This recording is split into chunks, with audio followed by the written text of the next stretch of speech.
आजची आपली रेसिपी आहे भरलेली सिमला मिरची।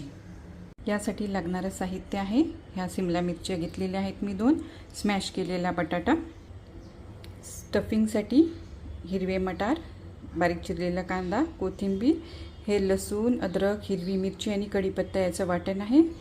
हा गरम मसाला आहे, हे हळद आहे, मीठ आहे आणि चाट मसाला।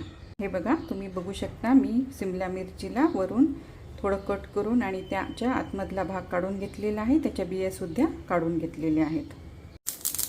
मी इथे एक पॅन घेतलेला आहे, त्यामध्ये थोडंच तेल घालून आणि मोहरी घातलेली आहे। मी आता कांदा घातलेला आहे, तो थोडा गोल्डन होईपर्यंत फ्राय करणार आहे। हिरवी मिरचीचं वाटण घालूया, थोडी हळद, गरम मसाला, चाट मसाला, सर्व साहित्य मिक्स करून घेऊया।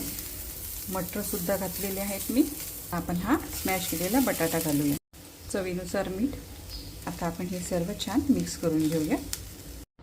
हे बघा, आपलं सारण तयार आहे। आता हे थोडं थंड व्हायसाठी आपण बाजूला ठेवून देऊया। आता हे स्टफिंग आपण या सिमला मिरचीमध्ये भरून घेऊया। तुम्ही इथे बघू शकता, सिमला मिरचीमध्ये मी हे बटाट्याच्या भाजीचं सारण अगदी दाबून दाबून असं भरून घेतलेलं आहे। चला आपण आता याला फ्राय करूया। हे बघा, मी इथे एक कढई घेतलेली आहे, त्यामध्ये थोडं तेल घेतलेलं आहे। यामध्ये आपण आता एक एक सिमला मिरची सोडूया।